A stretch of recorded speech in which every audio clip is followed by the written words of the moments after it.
Hello, everyone. You have tuned into a new baseball podcast, The Hot Corner. I'm Steve Harmon, your host. I'm a longtime baseball fan who played the game, reported on it, has a huge baseball card collection, and generally thinks he knows more about the game than most people. Let's just say that I haven't found anybody who's ever sat next to me at a ball game that made me sit up and take notice. Now, of course, I joke, but I know there are a lot of smart baseball fans, and it's great to have you all here.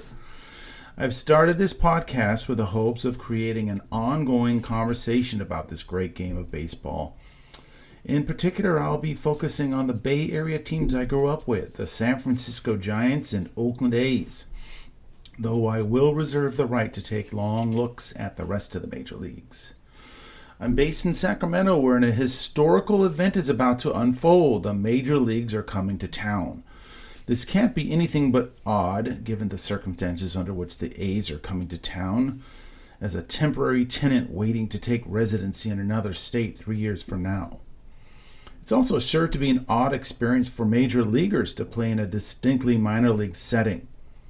Sure, the Sacramento A's may outdraw the Oakland A's of the past several years, but when you're sitting at a 14,000 seat capacity, and it's only that much because they will squeeze as many butts onto the grass berms as they can, it might start feeling more like a spring training exhibition game than the real deal to a lot of those major league players.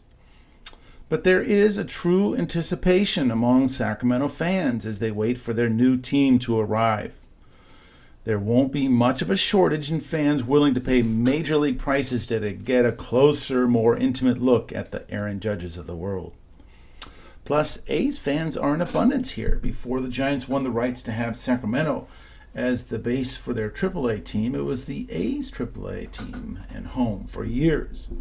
There was a lot of resentment among A's fans when they were pushed out, so this is a little payback for them.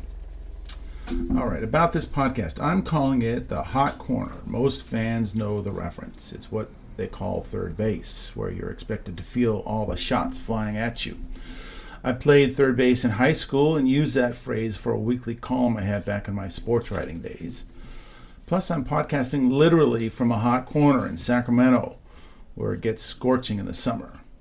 It's okay right now in February, but come June, late June, and into the dog days, it will be a tough test for major leaguers.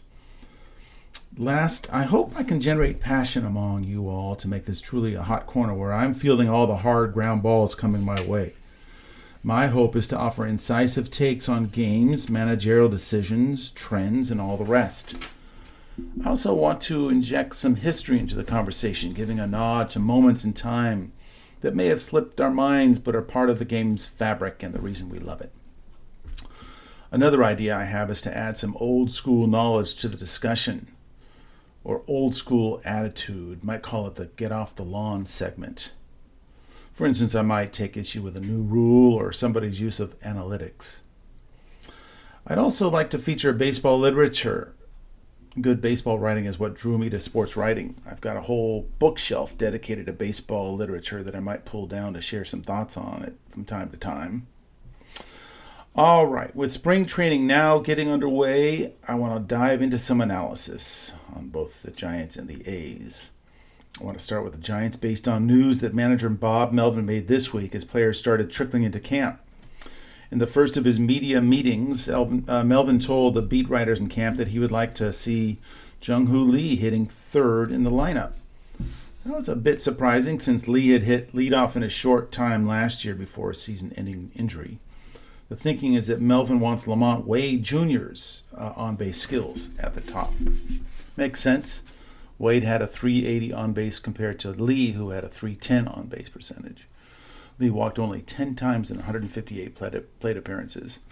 He also struck out only 13 times, a pretty nice indicator that Lee is a contact man. Any other comment on Lee is pure speculation, though. He really is in about the same spot he was last year when he was trying to prove he was a big leaguer. He showed some signs late that he was feeling more comfortable, but the book is out on him. One thing Melvin must consider is how much pressure he's putting on a young, unproven player, no matter how large his contract. Over the past 2 years, Lamont Wade has established himself as an elite on-base guy at 374 over 920 plate appearances. And that's fine if getting on base is your priority for a leadoff hitter. More on that later. But suffice it to say, on-base percentages were not an asset for the Giants last year. The rest of the lineup, at least how Melvin saw it on day one of spring training, would be this. New acquisition Willy Adames would hit second, followed by Lee. Then Matt Chapman hitting cleanup, followed by Elio Ramos. The rest of the lineup is more fluid with Tyler Fitzgerald, Mike Yastrzemski, and Patrick Bailey with front-runner status to start. The only position that appears wide open is the designated hitter. And even then, Melvin said he's taking serious look at Gerard Encarnacion, which is great. I was hoping the Giants would go into camp with Encarnacion as a top DH contender. He showed promise with his off-field approach, a good two-strike approach, and though he didn't show it to a great degree, has power that could make a difference. Be that as it may, lineup construction at this point in spring training is really only an extension of all that wish casting over the winter. And Melvin did his job by giving it some thought over that long winter, but obviously we will have to see how the games play that out. Health is a big consideration. Wade is trying to come back from 3 years of leg troubles, which caused him to miss 157 games in that time. That's 1/3 of all games. And when he was playing, at least for the last 2 years, it was with discomfort that affected his swing. He's averaged 11 home runs in the last 3 years compared to the 18 he hit when he became the hit of the town as late night Lamont. Wade says he's feeling great now, having spent all winter running, building up his leg strength. I'm a real fan of Lamont Wade, so rooting him on, hoping all that work over the winter will pay off for the entire season. Lee, of course, is coming back from shoulder surgery after suffering a shoulder separation, leaping against the center field wall in his 37th and final game on May 12th last year. There's also Wilmer Flores coming back from an injury that hobbled him all last year. He seems to be in good spirits, better shape, and is vying for playing time at first base, where he would platoon against lefties with Lamont and at DH. On the pitching staff, a return to health for a starter like Robbie Ray would do wonders for the staff. He only got into 7 games last year recovering from Tommy John surgery, so the Giants are looking forward to a full season from a healthy Ray. About that number 2 slot where Melvin is penciling in Willy Adames, I have a thought. Adames grounded into 12 double plays last year, which would have been third most on the Giants last year. He also struck out 158 times. If you're trying to get something started in the early innings, why not put somebody behind Wade who doesn't hit into double plays? I mean, there's no worse buzzkill than having your leadoff guy who walked getting immediately wiped off the base paths on a double play grounder. Can I also say that historically managers wanted their leadoff hitters to get on base to steal a base and have a runner in scoring position right off the bat? Think Lou Brock, Maury Wills, Ricky Henderson. Nowadays, a top on base guy at the leadoff spot is more to build a rally.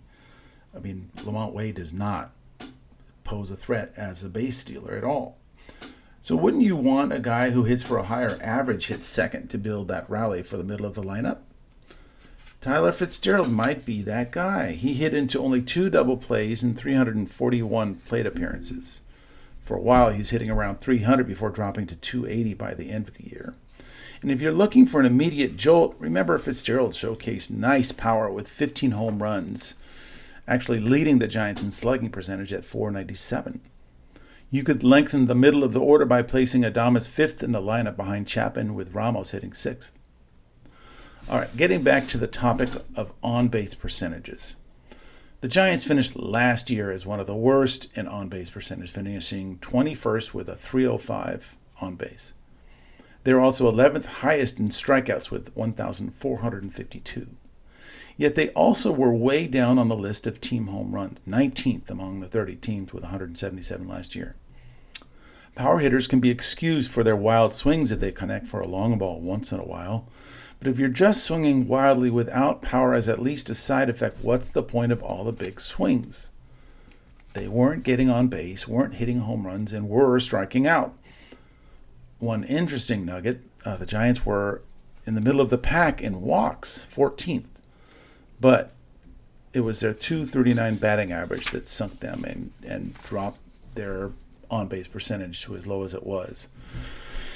If I'm the analytics guy under Buster Posey, I'm seeing a causal connection between their high strikeout rate, their inability to get a dang base hit, a single through the hole is all that's needed, and their low on-base rate. That's why I still think the Giants would be smart to pursue two-time batting champion Luis Arias, who may be available from the San Diego Padres. Those kinds of players just don't get the credit they deserve, but if you put Luis Arias in a lineup with some power around him, he can help create the rallies.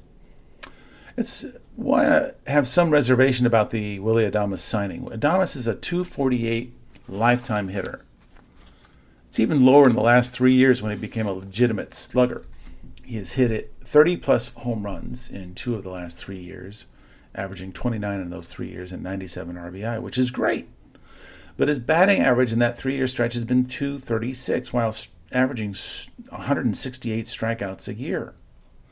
And that was hitting in relatively nice hitting conditions in Milwaukee.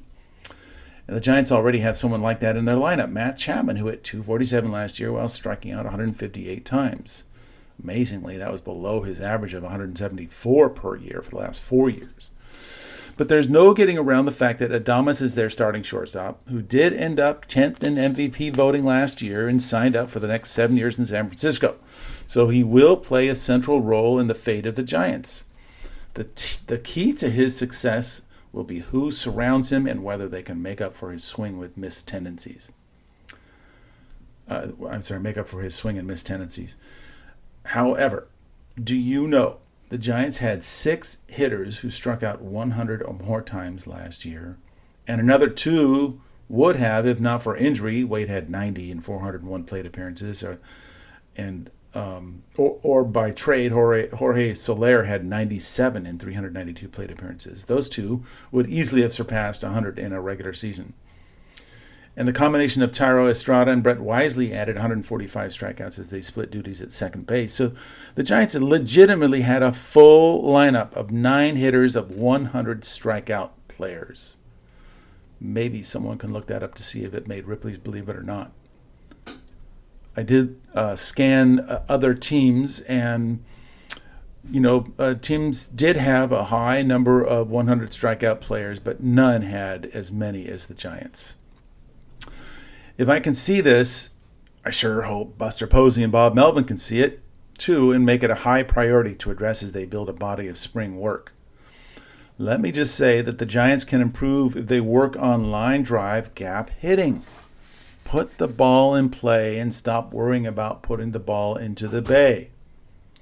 But they will continue to frustrate Giants fans, now a full decade detached from their last World Series title, if their 2 biggest offseason signings, Willy Adames and Matt Chapman, represent what the Giants' offense is all about. If those 2 are going to strike out 300 to 350 times combined this year, the other guys are going to have to put the ball in play. Okay, a hard switch now over to the A's. Let's take a close look at their 2 starting pitchers acquired over the offseason, Luis Severino and Jeffrey Springs. First, some context. All last year, the A's were in the midst of an awful emotional riot as it became clear they would not be returning to Oakland. So a 69 and 93 record should not be dismissed as merely bad baseball. They were playing in a twilight zone of surreal and bizarre conditions. What A's fans can hope for this year, if they can stomach following them, is that they have a team that may have some surprises in store, or at least some green shoots to treasure. Last year, the A's showed promise, particularly in a 50-game stretch in which they won 29. It's a .580 winning percentage, one of the best in the league at the time. In that 2-month stretch from June 28th through August 28th, the A's went from 29 and 54 to 58 and 75.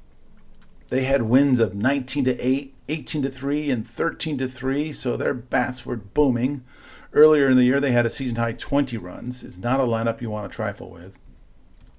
But they also had 6 shutouts in this 2-month span, in 11 other games in which their pitchers allowed only 1 or 2 runs.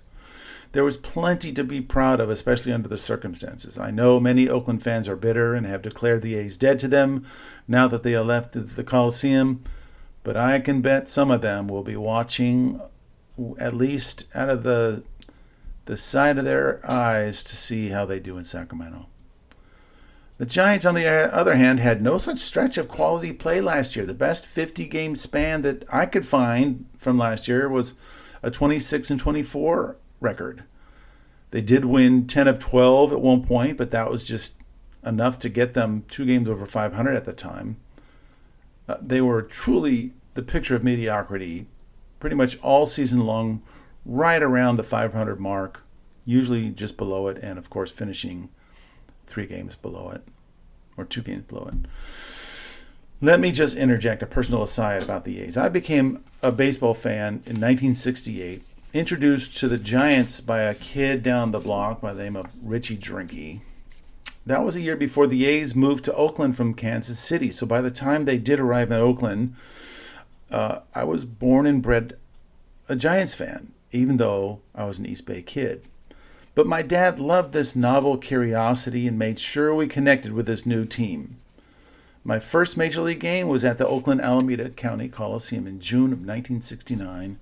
Turned out to be a wild extra inning affair with the Minnesota Twins, where after they were tied 3-3 after 9, the Twins, led by Harmon Killebrew's massive home run that came our way in the left field bleachers, erupted for a record 11 runs in the 10th inning. Never forget that.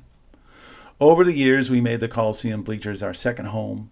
Remember Tommy Harper, once when he finally had joined the A's late in his career, once threw me a batting practice ball from right field.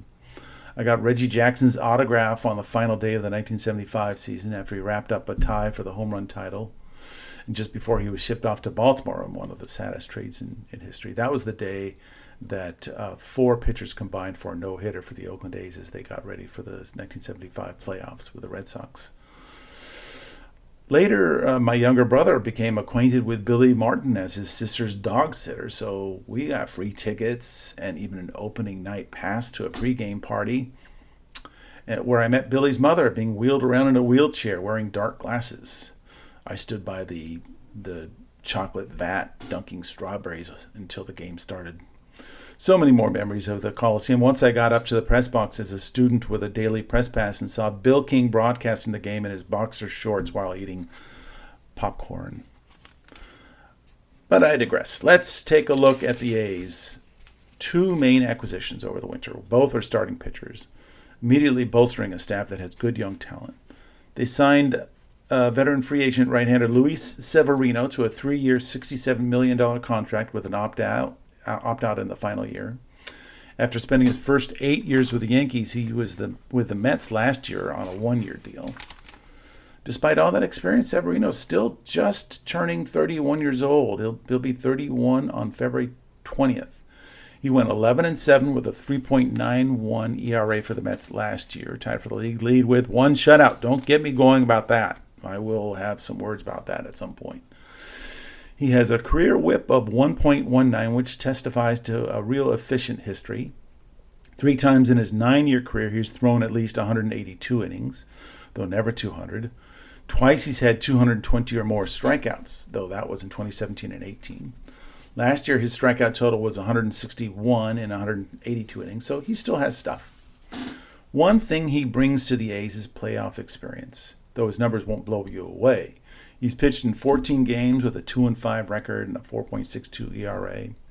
His best playoff moment came in 2017 when he struck out 9 in 7 2/3 innings in a 7-3 Yankee win over the Indians in Game 4 of the AL Championship Series, which the Yankees won the next day.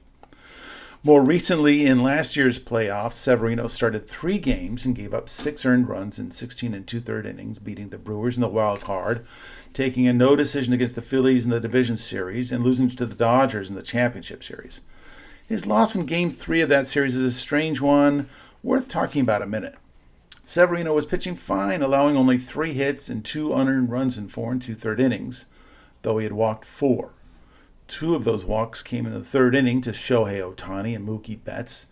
1 out later, Max Muncy's single to load the bases. Down already 2-0, Severino got out of the jam and left them loaded by retiring Teoscar Hernandez and Gavin Lux. That's big-time pitching. Nothing to sneeze at. And in a very consequential game for him. So he showed exactly who he was at that moment. In the 5th inning, Severino retired the first 2 batters but gave up a single to Freddie Freeman and walked Max Muncy. Because he'd come close to reaching the magic pitch count number of 100, he was at 95, he got yanked. Reed Garrett got out of that inning, but ended up combining with Tyler McGill to give up 6 runs over the next 4 innings in an 8-0 loss. Maybe the Mets lose that game anyway, but taking Severino out seemed to give an opening to the Dodgers. The point is, Severino will be a good guy to have on a young A's staff, a man who's played at high levels. Hopefully he'll get a chance to pitch past the 100-pitch count. Jeffrey Springs is the other major acquisition the A's made, coming to the A's in the offseason trade with the Tampa Bay Devil Rays. Whoops, am I supposed to say that? All right, Tampa Bay Rays. The A's got him and a minor league pitcher, Jacob Lopez, for pitcher Joe Boyle and minor leaguers Will Simpson and Jacob Waters. I know there's some Joe Boyle fans out there, but he had a pretty horrible 2024, going 3-6 with a 6.42 ERA, walking 40 and giving up 42 hits in just 47 innings. That will get you walking pavers every time. Will Simpson is a big right-handed 23-year-old slugger who had 18 home runs and 90 RBIs in single A and double A last year. Waters has a lifetime minor league ERA of 5.86. Maybe Tampa Bay can turn their careers around, but the A's seem to have gotten the best of the deal. One word about Jacob Lopez, the other player the A's got in the deal. He seems to have some power potential as a pitcher. He's pitched in an undistinguished 8 games and 22 innings in the majors, but in the minors he blew people away. He's a 6'4", 220-pound lefty who has piled up 425 strikeouts in 338 innings with a pretty impressive 2.99 ERA in 83 games. You don't see those ERAs that low for too many pitchers this time. At the AAA level, he struck out 193 in 168 innings. He'll spend some more time in AAA this year, hopefully working on lengthening his game. He's averaged only 4 2/3 innings per start at AAA. But he's nearing 27 years of age, so he's approaching that moment where he needs to make a big jump. I'm rooting for him. A small plug for my alma mater. He spent a year at San Francisco State University back in 2015 as a freshman. He actually just pitched in 1 game, striking out 6 in 5 innings before transferring to the College of the Canyons in Southern California, and drafted by the Giants in 2018 before getting traded to the Rays a year later. All right, as for Jeffrey Springs, the A's get a pitcher recovering from Tommy John surgery from a couple years ago. He made his return to the mound last year with some reassuring signs. So the move appears to be a salary dump on Tampa's part. Springs is signed through 2026 and will make $10.5 million for each of the next 2 years. The A's have a $15 million option for 2027 with a $750,000 buyout. Springs started 7 games over the last 2 months, averaging a little less than 5 innings per, and was fairly effective. He had a 3.27 ERA in 33 innings, allowing 34 hits and 11 walks for a 1.36 whip. Not great, but not alarming. You may know this already, but Springs is a converted reliever. He started only 2 of his first 102 games in the big leagues. He got his first start as a starter in 2022 and was pretty dang good in 135 innings with a 2.46 ERA, striking out 144 and allowing a much more impressive 1.07 whip that year. He had 4 real nice starts last year in August and early September, giving up only 1 run in 5 innings to the Orioles on August 11th, 1 run in 5 innings to the Diamondbacks on August 17th, no runs in 5 innings against the Mariners on August 27th, and 1 run in 6 innings against the Twins on September 3rd, his final start. His one rough outing at that time, ironically, came against the A's on August 22nd when he allowed 3 runs on 7 hits in 3 1/3 innings. But if Springs returns anywhere near the form he showed late last year, Springs may be a good one to have on the hill in Sacramento. I'll take a closer look at both the Giants and A's rotations in an upcoming episode. I want to close this first episode of the Hot Corner with a mention of 2 of my favorite baseball books. The first is God Almighty Himself, The Life and Legacy of Dick Allen by Mitchell Nathanson, which I've read twice. I can't help but think that this book helped Dick Allen gain his rightful place in the Hall of Fame this year, sadly years after he died. God Almighty himself gives a long and probing look at the racial attitudes and mores that Dick Allen had to confront every day in his 15-year career. From segregated living quarters he had to live in coming up as a young player, to the double standards white owners held between their treatment of black stars and white players. The numbers Allen put up in spite of the grinding racism that wore him down were remarkable, and thankfully the Classic Baseball Era Committee recognized him, and he will be inducted this spring. The second book is a perennial, Jim Bowden's Ball 4. I read this every year as baseball gets back to its annual spring rituals. I wanted to share just a sample. There's so much in that book, but just the first one from his first journal notes on February 26, 1969, when he arrived a week late to spring training. So right around this time, way back in 1969. Here's how he describes meeting his new Seattle Pilots manager, Joe Schultz. Quote, "Before the first workout, Joe Schultz, the manager, parentheses, he's out of the old school, I think, because he looks like he's out of the old school. Short, portly, bald, ruddy-faced, twinkly-eyed, end of parentheses, stopped by while I was having a catch. 'How you feeling, Jim?' he asked. I wonder what he meant by that," Jim Bowden wrote. The anxieties of every ball player on the bubble in spring training. Well, this is Steve Harmon, and that's a wrap. I hope you enjoyed my first Hot Corner podcast, and will stop by for more in the upcoming days as I chronicle the 2025 baseball season from Sacramento, California. Take care.